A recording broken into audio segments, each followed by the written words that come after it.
Well, hello, my name is Julianne, also known as Roadrunner, and I'm a long distance trail thru hiker. I thru hiked the Appalachian Trail in 2022 and I hiked half of it in 2025. Today I want to talk about the hardest climbs and the hardest descents of the Appalachian Trail, in my opinion.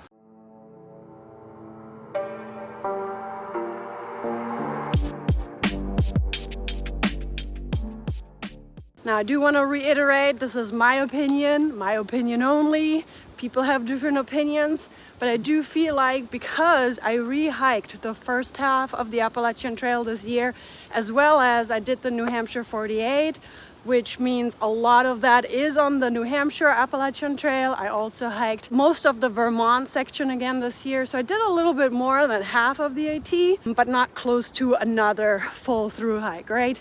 And so I feel like I got a really good idea to either confirm or disprove to myself whether these ascents or descents were difficult or not. Do stay until the end of the video, because I will give you a multi-hike recommendation of a trail that I think is the perfect trail to do a shakedown or preparation hike for an Appalachian Trail through hike. It's not a section of the AT, it's a whole different trail, and I'll tell you which one I think is best. All right, starting off, I'm not gonna really do this in order of difficulty or in order of states, just because I kind of do this as my brain thinks of what to say about which one. I did write down which ones I think are difficult, but a lot of times people kind of ignore Georgia and North Carolina. I feel like when I started my through hike, I didn't think it was gonna get extremely difficult until later in time. Of course, that's not a really good way to think, because hiking up and down mountains is gonna be difficult no matter what. And so the first difficult hike, or the first difficult ascent, in my opinion, that really surprised me and kind of knocked me out was the ascent immediately after crossing the Georgia-North Carolina border. You get to a place called Bly Gap. There's a really popular tree right there, and then immediately after you have a extremely difficult uphill. Can't really see it, but it just beep, beep, beep.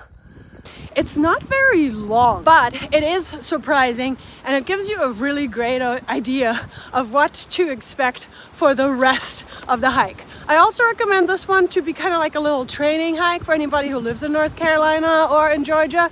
It really, again, is a really great preparation for the northern part of the Appalachian Trail. This is as bad as I remember. How do you like it, Mark Trail? Is it hard? Reminds me of New Hampshire. Coming home. Yeah. The next difficult ascent that I feel like I kind of blocked out from my 2022 through hike, and I didn't think was as difficult, but once I did it again in 2025, I thought, what was I thinking, or how did I not remember this?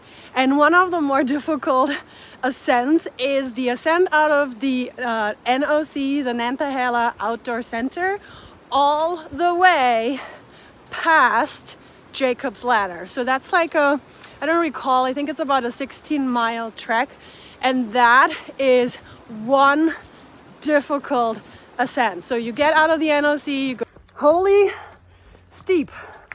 I did forget how exhausting this is. All the way up to P.O.Box, which is a beautiful place to camp, actually. I'd recommend it. And then after that, you have a little bit of a downhill to Stokoa Gap, and then you're met with this thing called Jacob's Ladder. Now, Jacob's Ladder doesn't have its own little name on Far Out, so people don't really see it. They're not prepared for it. But of course, the locals will tell you all about it. And Jacob's Ladder is tough. I see you coming. Welcome to Jacob's Ladder. I don't know how many miles, whatever, point somethings it is. It looks like about 0.7 of torture before we are done for today. A few moments later. Horrible. Horrible. That Jacob's Ladder is a killer. Once again, it's not a very long ascent, but it knocks you right out. There are no rocks to scramble or anything like that. It's just the grading is incredibly steep and a really, really great way, once again, to practice more for any sort of through hike. All right, so the next extreme uphill is actually one that I think is the perfect preparation for the New Hampshire White Mountains, and it's in Pennsylvania. It's called a Lehigh Gap. The reason why it's so difficult, because it is complete rock scrambling. You get kind of the experience of what it feels like to be scrambling on those rocks and really prepare yourself for what's to come in the White Mountains. Again, it's not a very long section, but it gives you a really great taste of where your hike is gonna go as you continue on further up north. Okay, so the next difficult ascent that I think is worth mentioning is something that you probably heard about, which is the Mahoosuc Arm. That happens immediately after the most difficult mile on the AT called Mahoosuc Notch. So you have the Mahoosuc Notch, which is 1 mile of flat terrain, rock, boulder hopping, boulder scrambling. And then right after you get an ascent up the Mahoosuc Arm, which is difficult because of its grading and also because it's kind of like rock slabs. Not filming much, but this is straight down and then straight up, kind of like this most of the time. I guess the reason why it is extra difficult is because you just did the Mahoosuc Notch, you're a little bit tired from that, or you're a little bit annoyed that it kind of slowed you down, and then you have the Mahoosuc Arm, which is going to slow you down just as much. So definitely that is in Maine, in case I didn't mention that. So right at the beginning of Maine, we've got the Mahoosuc Arm. Of course, one of the more difficult ascents, or probably the most difficult ascent, in my opinion, on the Appalachian Trail happens to be in New Hampshire. And I recently hiked this little ascent again when I did my New Hampshire 48 peak bagging, and that is the Wildcats. No, it's not Mount Washington. No, it's not of the other ones. It truly is the ascent of the Wildcats. And it's just I think it's 1.7 or 1.9 miles of total uphill. I think I don't remember. I'll put the numbers in here, but it is never ending. It takes forever. It's hard. It's difficult. You have a bunch of other difficult stuff that happens immediately after. And so that just makes it a very memorably difficult ascent of the Appalachian Trail. And I'm sure this doesn't come with any surprise that the most difficult ascent of the Appalachian Trail, well, I know I just said the Wildcats, for me it was pretty difficult, but I think for most people the most difficult ascent is the last ascent, which is Mount Katahdin. Now, I am not a big fan of people doing fear-mongering or anything like that. I always felt like I'm going to experience this for myself. I don't want to fear-monger, but when it comes to people telling you how difficult Katahdin is, they are correct. It is a difficult hike. I think it's only 5.7 miles up, but you gotta hike back down. It's boulder scrambling. It's, you've got the crazy particular weather that could be coming in at any time. So it makes it the most difficult climb of the Appalachian Trail for most people. Okay, we're getting to the most difficult descents of the Appalachian Trail. Now keep in mind that is going NOBO, northbound on the AT. Everything obviously is reversed if you are going southbound.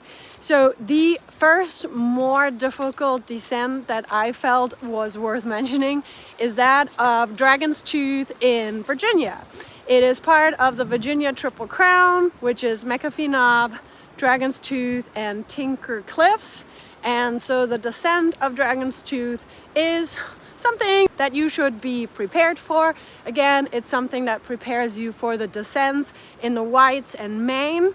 It's a bunch of rocks, but it's more so like you really have to navigate on kind of like steep, small stepping parts on the rocks. And so it's a really great way to kind of see how to navigate on that kind of terrain. careful this little dust gets on your shoes. Mm-hmm. And then you'll be slipping. You can make the rock slippery.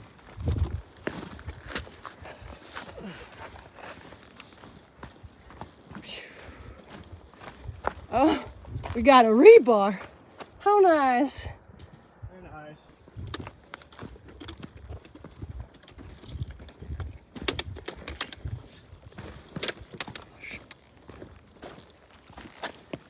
The next 3 difficult ascents happen all in the White Mountains in New Hampshire. First up is the descent of Mount Mahoosuc. The reason why that's difficult is because you're next to like a water source.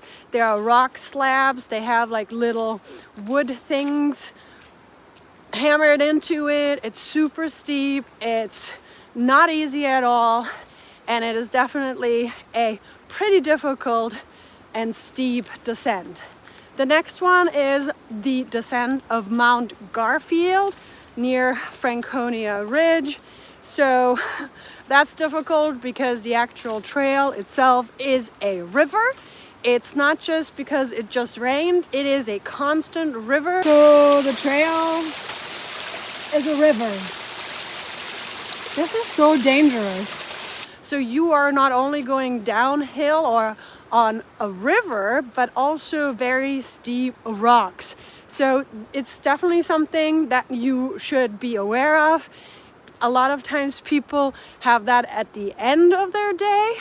And so keep that in mind because it is an extremely difficult descent to do when you're tired and when it's at the end of the day. The third difficult descent, and the one that I probably think was the hardest for me, also because it was at the end of the day, and that is at the end of the Presidential Traverse, and that's going downhill on Mount Madison. That descent, once again, is never ending. You are going over big boulders when there's bad weather, which is very likely in the White Mountains. A lot of times it's sucked in and you can't see anything. You're trying to navigate around cairns that you can't see, but there are also other trails that have cairns, so you really need to pay attention whether you're going to stay on the Appalachian Trail. And it's never ending, it's super long, it's on the rocks, it's tiring, your feet hurt, your body hurt, and you're just trying to get out of tree line. You want to go back down into the trees. And so for me, that was really one of the most difficult descents. Now, before I tell you about which multi-day hike I think is the best for the Appalachian Trail preparation, I do need to mention an honorable mountain that if you followed me over the years, you would say, Roadrunner, you didn't mention this one. And that, of course, is Kelly Knob in Georgia. Kelly Knob, she's a knob. She gets you once again. She surprises you. She's right there. It's this really weird grading that's not like super steep, not flat.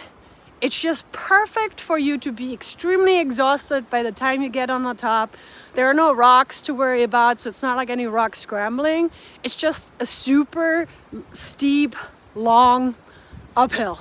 And in my 2022 thru hike, I was like, man, Kelly Knob is a knob. Now, when I did it this year in 2025, I was mentally prepared for her. I call her because, you know, Kelly. Well, actually, that could be both names, both genders, right? I don't know. Anyway, so I was prepared for Kelly. And so I didn't find her as bad as I thought in 2022, but I do think I should mention her just because Kelly Knob is a knob, okay?